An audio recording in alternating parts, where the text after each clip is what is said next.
Before we get started, guys, like and subscribe down below. Hi, guys. Hey, we're your hosts. I'm Jess. Welcome back. It's been a while. Welcome to 2022 of the Wolf Sisters. I'm Minnie. Nice to see you all again. We've taken a break for the holidays and we're now refreshed. We've got some new content for you. We're excited to tell you all about the new movie that we watched. So let's get into it. Today we are reviewing, drumroll please, Don't Look Up on Netflix. Lots of feelings surrounding this movie, guys. We have seen so much chatter online. I've been hearing about it from every single one of my friends. It is quite a ride. I've been telling everybody to watch it, and watch it alone, especially if you are not able to watch it without people interrupting. You really want to be able to, zone in on this show, guys. So the plot line is very much about, the apocalypse. I don't want to give too much because there's a lot of stuff that goes into it, but, I feel like giving that as just a reference point should be enough for you to gather what the show is really about. And let's not forget, if you've missed Leonardo DiCaprio, with a passion, you just you have to watch this for how great the movie is. But Leo is everything. Leo is everything in this movie. And honestly, I couldn't find one thing I didn't like. The only thing I could even try to say was the worst about this was that how accurate it is, guys. How well portrayed the entire thing is, especially in comparison to today's world. Yeah. And, it's obviously a fake scenario, but it really kind of puts things into perspective of this is the day,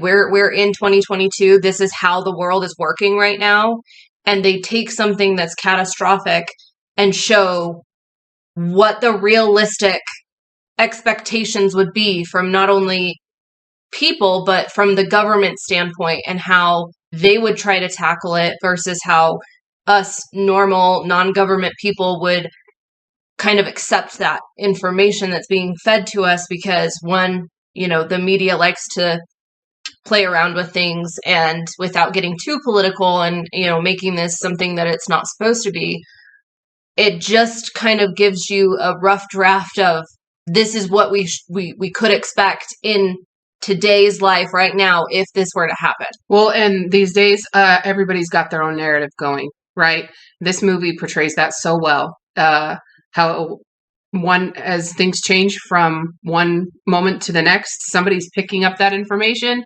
and turning it into whatever narrative they need to press their agenda. And while we may not be under the old administration that we were under, it's still fresh, I think. I think it's still right there because of COVID, and it's still at the forefront of a lot of people's minds. And it's the old administration that's really being represented here. And I'll admit I didn't like seeing Meryl Streep play this role because I love Meryl Streep so much that watching her say these things and portray a certain individual, I was just it kind of felt like a hit towards females for her to be playing that role. I felt a little confused in the sense, should I be offended? Yeah. I'm not easily offended. Like I said, I don't like to take all this stuff too seriously. Well, you've got two different women that felt the same exact way about that. Really? I was so disappointed that they chose Meryl Streep for that role, for that character. Oh, man. In order for them to convey what they had to convey, they felt like they needed it to be a woman. I know her. Both her of us character. seeing the same, having the same outlook on that character and who they chose to portray that. I don't think it was a personal, I'm being attacked, I'm being offended. I feel like that was the agenda of the movie. I feel like they wanted that in a way because they wanted you to feel something. They were trying to get reactions. They were definitely trying to get you to honestly, I felt like something over all of the different characters that were being portrayed. Overall, I felt like it was trying to speak to those of us that are paying attention to what's going on and are using our education and using as many facts as we can find to really determine the truth. And I love that so much about this film. I felt like I was definitely hearing the message that they were sending, and it made me feel so many emotions. I can't explain. All I know is that at the end of the film, I found myself like unable to watch anything for 4 or 5 hours afterward because I was still so overwhelmed by the idea of which person in this film would I be? I mean, and we ask ourselves that a lot, right? This isn't the first apocalyptic movie we've ever seen. This isn't the first, what if this happened to the world type of movie. But this one was done so well and was way too accurate, way too current with what's happening in the world today that I found myself asking, what person do I relate to the most? What person would I be in this film?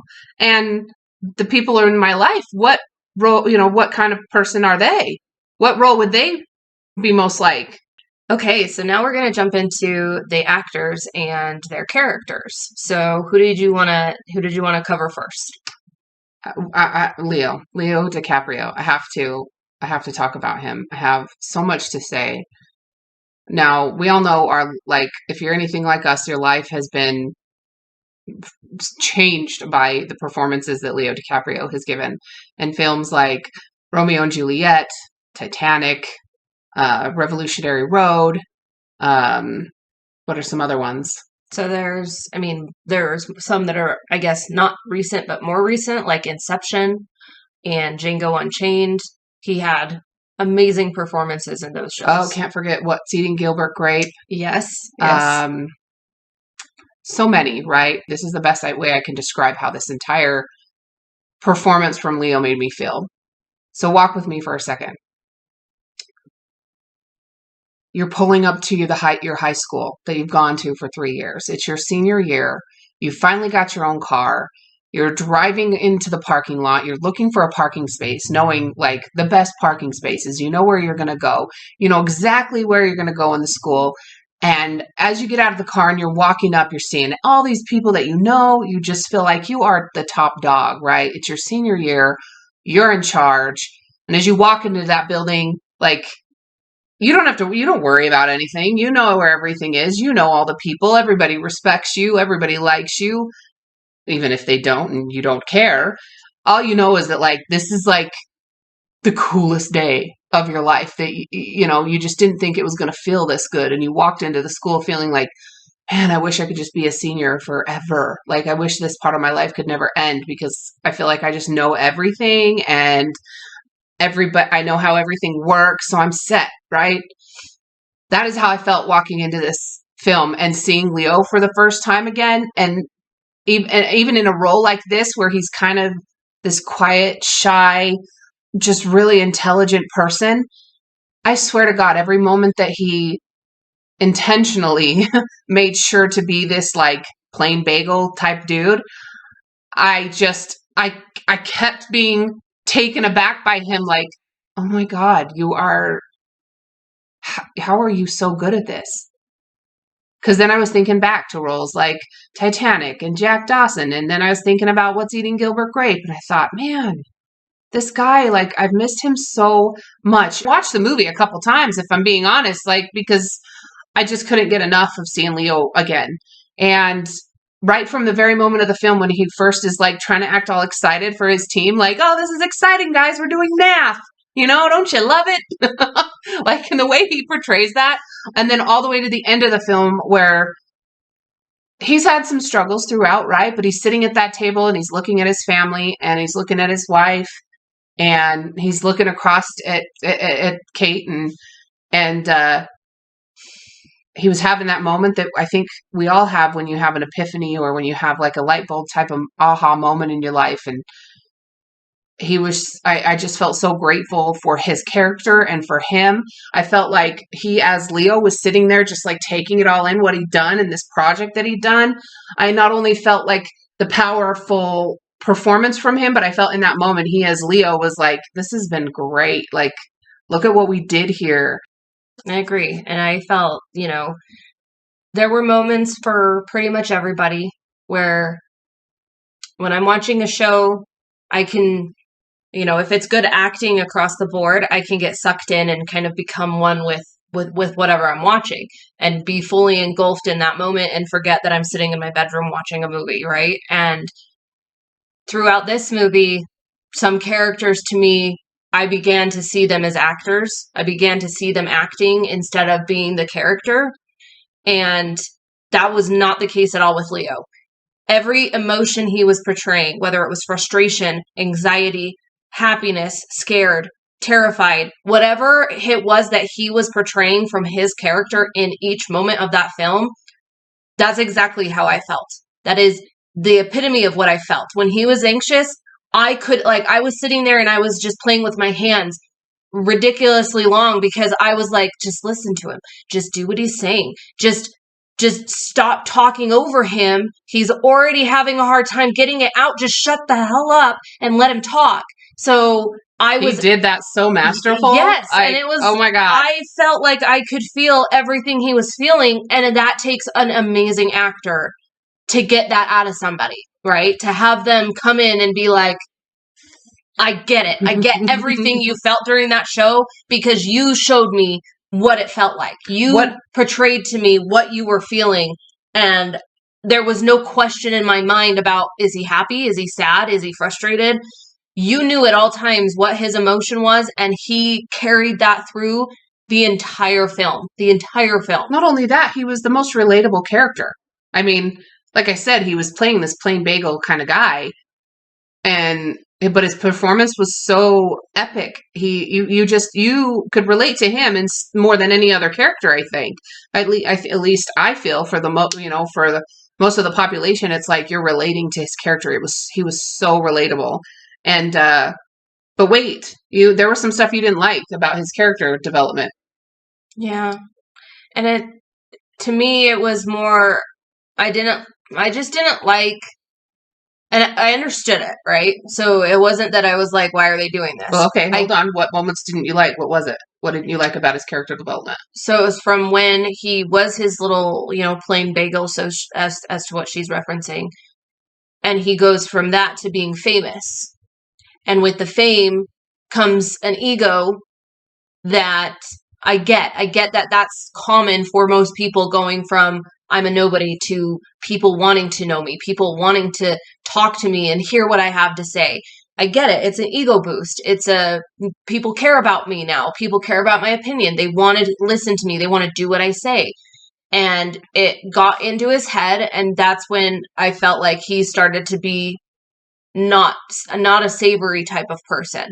The fact that he cheated on his wife with Bree, the character Bree. In my mind, I'm seeing this and I'm seeing she only wants you because you're famous. She only wants you because you're new and shiny and you're the new most exciting thing in her life. And that's going nowhere. That it will go nowhere. And why can't you just see that? Like, was the part that I really didn't like about his character development and or character journey. So roll with me for a second. Pretend my psychology glasses are on here, guys. Imagine, this is the way I imagine it for him and his character. Plain bagel guy isn't a bad thing. He had what I think most of us want. I mean, he had family, kids, wife. He's well educated. He's really smart. He understands the world and the inner workings of it probably more than the average person.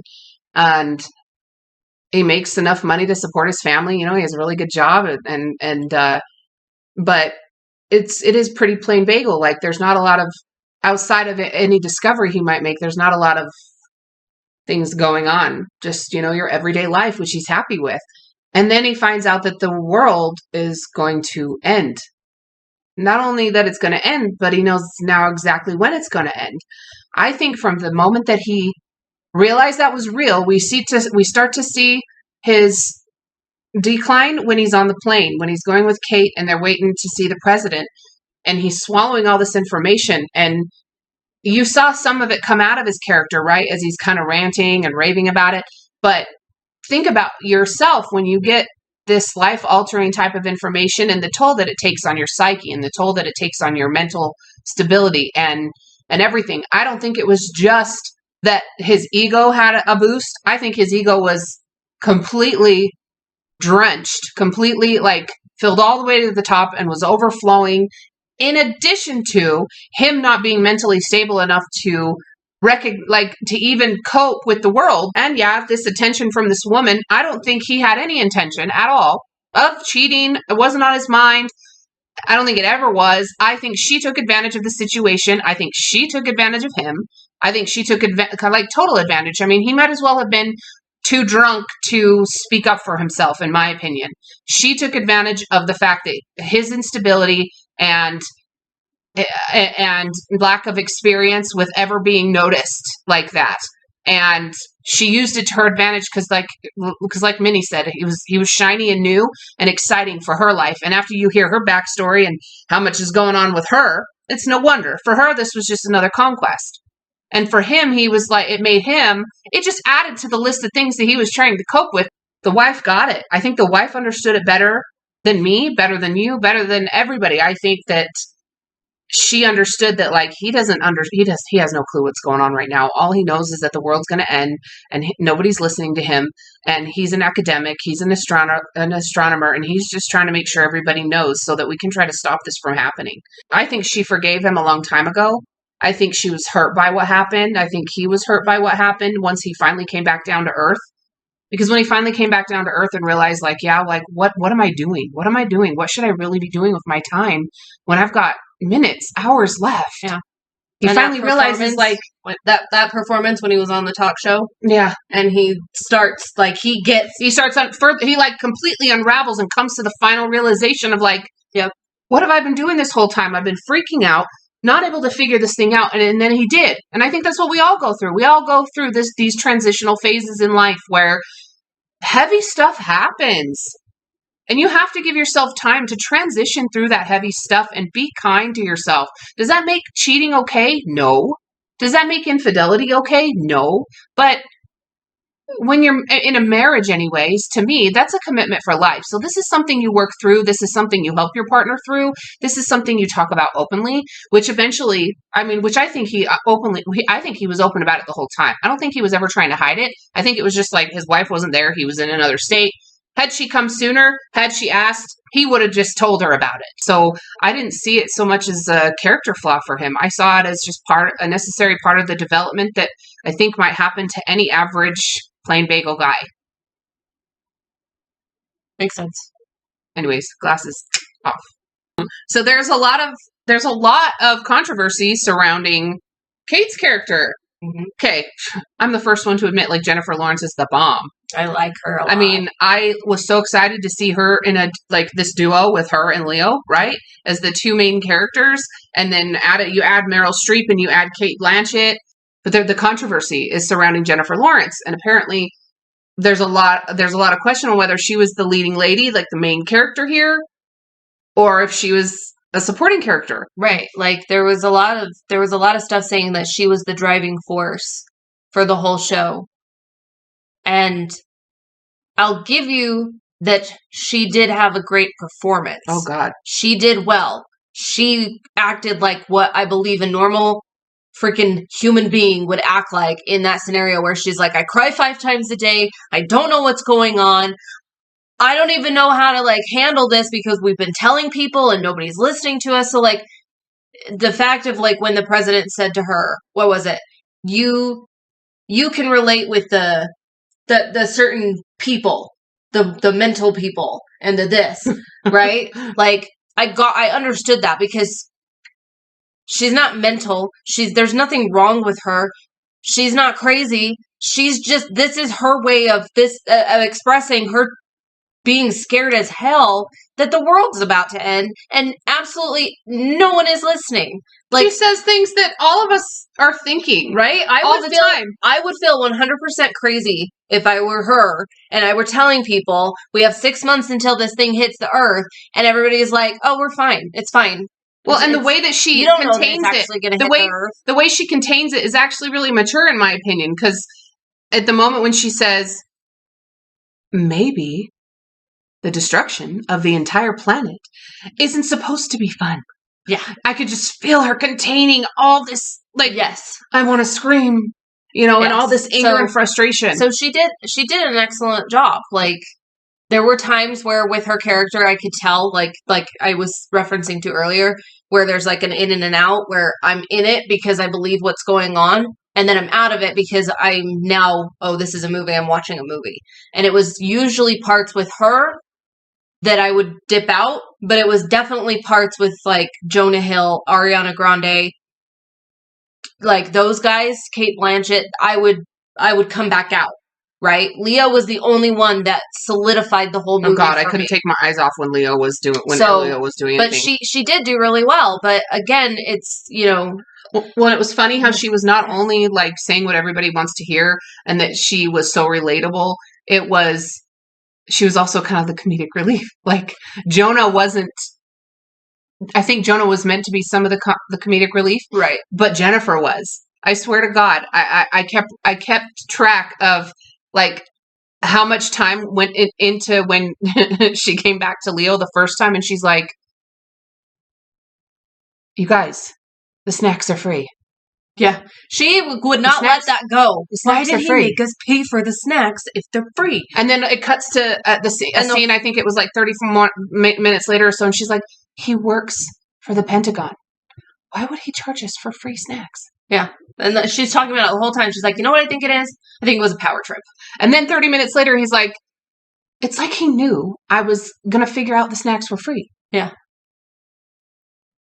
And I'm sitting here just thinking like, good point, Kate. Like, good point. Like, you beat that to death. Cause like, I don't get it either. Like, I mean, but then I think she was trying to speak for like these government people or people who work for the government that are brainwashed to think that like, well, one, maybe they're not paid well enough. Like maybe that was the message, was like, maybe they're not paid well enough, and they offered him money for these snacks, and he was like, I mean, I'll take it. No, he told them. He walked up to them and he said, these are really pricey. It's going to be $10 a person. Oh, no shit, I forgot that part. And then Leo was like, don't worry, I'll cover you, Kate. And he gave him a $20 bill. Good point. Oh my God, yeah, you grungy little bastard. So he did, in fact, tell them that it cost. I forgot that. That's a big detail that I missed, guys. Oops, fail. But yeah, every time she mentioned it, I just thought that's what she's talking about again. She can't let it go. Yeah, I mean, but like, think about it. Like, as she's unraveling and trying to accept the fate of the world, she's also like hanging on to what she can control, and she's just like, I really need to figure this out. Like, what the fuck is wrong with that guy? Yeah. Like, I wish I could make sense of it, because maybe I can make sense of that, because I can't make sense of the world ending, but maybe I can make sense of the fact that this dude tried to charge me for free snacks. And I think that I liked her character more at the end, where she was like kind of... She cooled off. Yeah, like she was no longer like super tense over all of this stuff. Like she had just said, like in her mind, like, I'm done. I'm not going to fight it anymore. I don't have the energy to keep doing what I'm doing and getting nowhere. I have to, at some point, allow myself to just relax and let it go. So when she's working in the Dart Mart or whatever that thing was called, and those three guys, that's where she met Yule. I know his character name. Right, yes, Yule. Where he was like, you don't give a crap, do you? Right, but like she's like, okay, this is your purchase. Like, where's your money? And he's like, I don't have one. Blah blah blah. She's like, all right, and she just turns away. And he's like, so you're not? Are you are you eyeing for security? And she's like, no, go, leave. I don't care. But that's what I meant about who would you be? Who would you be? That leads back to what I was saying before about what kind of person would you be? Which person from the show would you be if this real kind of event was going to happen? I think we go into it thinking we would be one type, but then I think we're all going to make that split decision when the end is really here.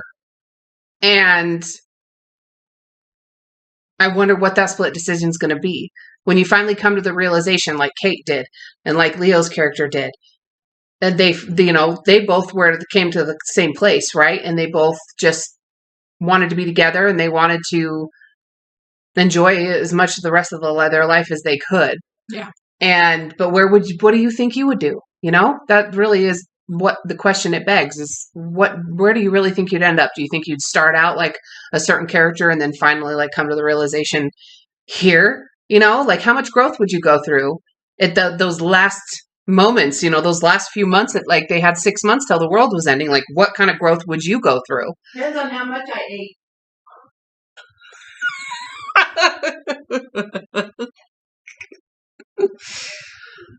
Well, I guess if it's the end of the world, some people eat. Well, I don't have to go on a diet anymore. Yeah, I guess if you don't have to, I guess we could just start eating all the food. Oh my God, I'd probably do that if we're being honest. Because you'd stress eat. I'd eat my feelings, guys. I think we're onto something here. This is a sad truth we're realizing.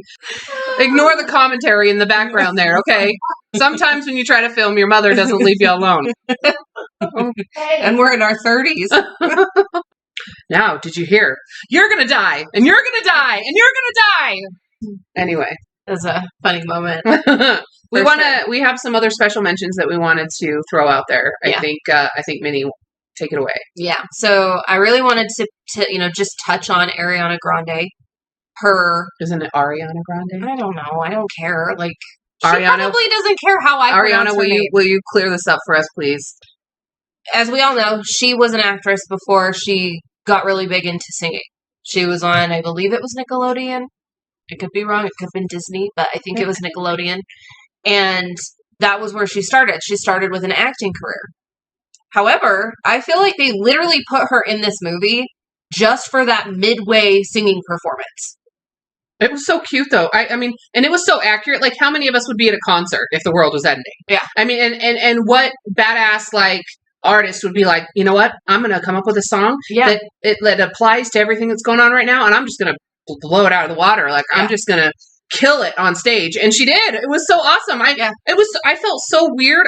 Because I felt really moved by the song, but at the same time, I felt like, what are we doing, guys? Yeah. And that was where I was like, because they had to introduce her somehow, so they put her on the talk show. No acting that I felt was good in that moment. Like, she is a good actress, but in that show, like, I felt like it was all just very forced, I have to take on this persona of, I'm still who I am as a singer, but I'm going by a different name and I have a different, I don't know. It didn't feel genuine to me, her performance. It just felt like very blah. Oh God. And so that felt all too real to me with everything we see on social media today. The moment that she was performing, that was where I was like, this is why they put her in here.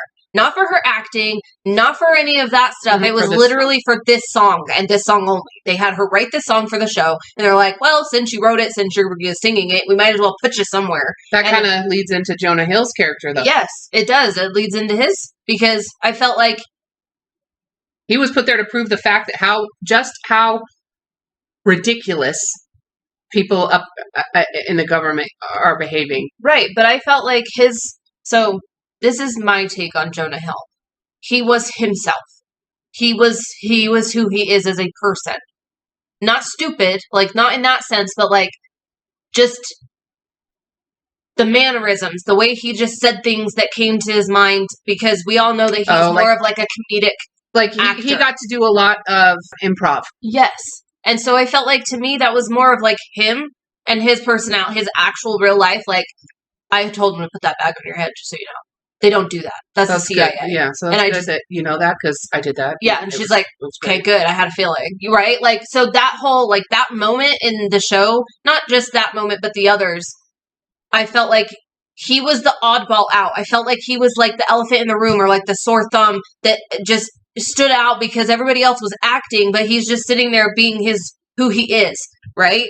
So I just felt like he was very out of place throughout the movie. But yeah, that was it. That's all. Like, I just wanted to mention those ones. I think we touched on everybody else that like had a defining point in the show. Jennifer Lawrence, if you see this by chance, if we're ever lucky enough that you see this video, I want to be like you when I grow up. She's younger than you, I think. Is she? I think she's my age. So I want to sit. Good aspiration. I want to sit in front of the mirror and I want to see if I can make those facial expressions you do, because you do it so well, and I just think you're great. Yeah. So that pretty much wraps this up. Thank you so much for watching. We hope to hear from you on your thoughts on, not just our content, but on the show itself. How did you feel about Don't Look Up? What feelings arose for you? What did it start making you think about? And what person would you be? Yeah. If a meteor the size of, 8 kilometers, did they say? 9 kilometers was going to hit the Earth in 6 months, what character off of Don't Look Up would you consider yourself? Or Maybe did there's you not one that you wouldn't, maybe you didn't portray. Maybe you didn't relate to any of them. Which person would you be, Again, thanks for watching. If you haven't already, hit the like and subscribe button down below. Share us with your friends. We'd really like to reach a bigger audience if we can. I know we took a break there for the holidays, but we're happy to be back and looking to watch more content that you guys want to hear about. Let's have some fun, guys, and keep things light and just keep on shining, folks. Bye. Bye.